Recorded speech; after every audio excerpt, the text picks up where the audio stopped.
आप सबने देख लिया कि इस समय देश की स्थिति कैसी है, लेकिन आप सब इससे बचेंगे कैसे?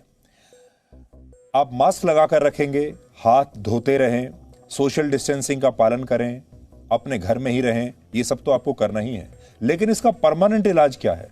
परमानेंट इलाज है वैक्सीन, और आपको वो वैक्सीन जल्दी से जल्दी लगवानी ही होगी। और अब अच्छी बात यह है कि 18 साल से ऊपर के जितने भी लोग हैं हमारे देश में, वो सब 1 मई से नई वैक्सीन लगवा सकते हैं। तो 18 साल से ऊपर के लोग वैक्सीन लगवाने के लिए 28 अप्रैल से अपना रजिस्ट्रेशन करा पाएंगे। इसलिए आप ये तिथि नोट कर लीजिए, आप 28 अप्रैल से अपना रजिस्ट्रेशन करवा पाएंगे और आप अपना रजिस्ट्रेशन उस दिन से कर ही लीजिए। वैक्सीन का यह तीसरा चरण होगा और ये 1 मई से शुरू हो जाएगा। इसलिए आपके जीवन में 2 डेट्स बहुत महत्वपूर्ण है। 28 तारीख इस महीने की जब रजिस्ट्रेशन शुरू हो जाएगा, और 1 मई जिस दिन से वैक्सीन लगनी शुरू हो जाएगी। यह वैक्सीन राज्य सरकारों और प्राइवेट अस्पतालों द्वारा लगाई जाएगी। और सबसे अहम बात यह है कि रजिस्ट्रेशन करवाने की प्रक्रिया वैसी ही होगी जैसी अब तक चल रही है। आप कोविन ऐप पर जाकर या फिर कोविन के वेबसाइट पर जाकर वैक्सीन लगवाने के लिए अपना रजिस्ट्रेशन करा सकते हैं। इसके अलावा यानी कोविन के अलावा आप आरोग्य सेतु ऐप के जरिए भी वैक्सीन लगवाने की अपॉइंटमेंट ले सकते हैं। ऑनलाइन अपॉइंटमेंट आपको लेनी होगी। खास बात यह है कि सारी वैक्सीन वही लगेंगी जिन्होंने ऑनलाइन अपॉइंटमेंट ली होगी। वॉक इन वैक्सीनेशन नहीं होगा, यानी जो पहले बात थी कि आप सीधे चले गए और वहां आप लाइन में लगकर खड़े हो गए, वो अभी नहीं होगा। आपको पहले ऑनलाइन अपॉइंटमेंट लेनी ही पड़ेगी, रजिस्ट्रेशन कराना ही पड़ेगा, तभी आपको ये वैक्सीन लगेगी। रजिस्ट्रेशन कराते समय आपको 2 बातों का ध्यान रखना है।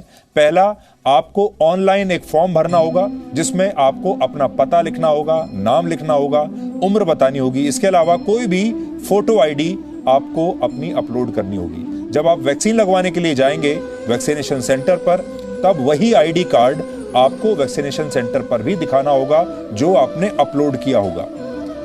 आप जब रजिस्ट्रेशन के दौरान अपने घर का पिन कोड डालेंगे तो उसी के हिसाब से आपको वैक्सीनेशन का सेंटर अलॉट किया जाएगा। आपके घर के आसपास जो भी होगा वो सेंटर आपको अलॉट किया जाएगा। आपको उसमें भी कई विकल्प दिए जाएंगे और उनमें से एक विकल्प जो भी आपको सबसे ज्यादा सूट करता है आप चुन सकते हैं जहां आपको यह वैक्सीन लगेगी।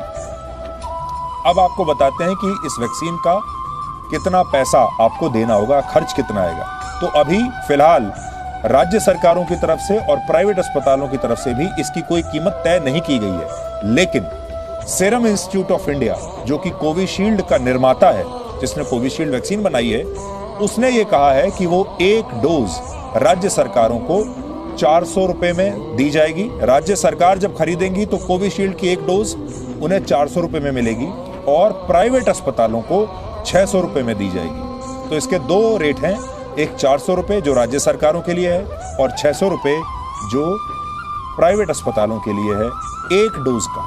अब राज्य सरकारें और प्राइवेट अस्पताल इस पर आपसे कितना पैसा लेंगी ये अभी तक किसी ने बताया नहीं है।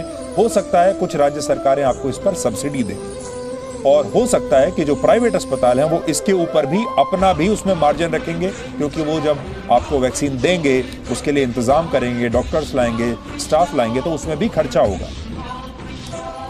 अगर आप उत्तर प्रदेश, छत्तीसगढ़, बिहार, मध्य प्रदेश और केरल में रहते हैं तो इन राज्यों की सरकारों ने ये वैक्सीन सरकारी अस्पतालों में मुफ्त लगाने का ऐलान किया है। लेकिन सरकारी अस्पतालों में मुफ्त लगाया जाएगा। तो इन राज्यों की सरकारों ने इसका ऐलान पहले ही कर दिया है। आप वहां चाहें तो सरकारी अस्पताल में जा सकते हैं और मुफ्त में ये वैक्सीन आपको दी जाएगी। उम्मीद है कि आने वाले दिनों में कुछ और राज्य भी हो सकता है यही घोषणा कर दें कि वो भी अपने अपने राज्यों में सरकारी अस्पतालों में ये वैक्सीन आपको मुफ्त में लगा कर देंगे। तो अगर आपके यहाँ ऐलान हो चुका है तो आप मुफ्त में लगवा सकते हैं सरकारी अस्पताल में, नहीं तो प्राइवेट अस्पताल में जा सकते हैं और वहां जो भी पैसा वो आपसे निर्धारित होगा वो पैसा आपसे लिया जाएगा, जो कि 600 रुपए के आसपास होगा। यहाँ आपके लिए एक जरूरी जानकारी है कि बहुत जल्द विदेशी वैक्सीन का इस्तेमाल भी भारत में शुरू हो जाएगा, जिनमें रशिया की स्पुतनिक वी सबसे ऊपर है। इस वैक्सीन को मंजूरी मिल चुकी है और अनुमान है कि इसकी 2 डोज की कीमत लगभग $10 यानी 750 रुपए के आसपास हो सकती है। इसके अलावा फाइजर और मॉडर्ना की वैक्सीन का भी इस्तेमाल हो सकता है जल्द शुरू हो जाए और इनकी एक डोज की कीमत 1000 से 2000 रुपए के बीच कहीं भी हो सकती है। ये सिर्फ अनुमानित कीमत है इनकी। फाइनल कीमत क्या होगी, ये जानकारी जैसे ही हमें मिलेगी हम आपके साथ जरूर इसे लेकर शेयर करेंगे। लेकिन फिलहाल हम आपको यही कहेंगे कि देर बिल्कुल मत कीजिए। 1 मई बस अब आने ही वाला है और 1 मई से जैसे ही ये टीकाकरण शुरू होता है आपको तुरंत ये टीका लगवाना है। केंद्र सरकार का जो टीकाकरण अभियान पहले से चल रहा था 45 साल से ऊपर के लोगों के लिए, वो पहले की तरह ही चलता रहेगा।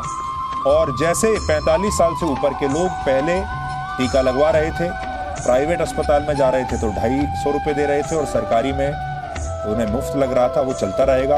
18 साल से ऊपर के लोगों को राज्य सरकारें और प्राइवेट अस्पताल वैक्सीन लगाएंगे और उसके पैरेलल जो केंद्र सरकार का अभियान है 45 साल से ऊपर के लोगों का, वो वैसे ही चलता रहेगा जैसे पहले चल रहा था।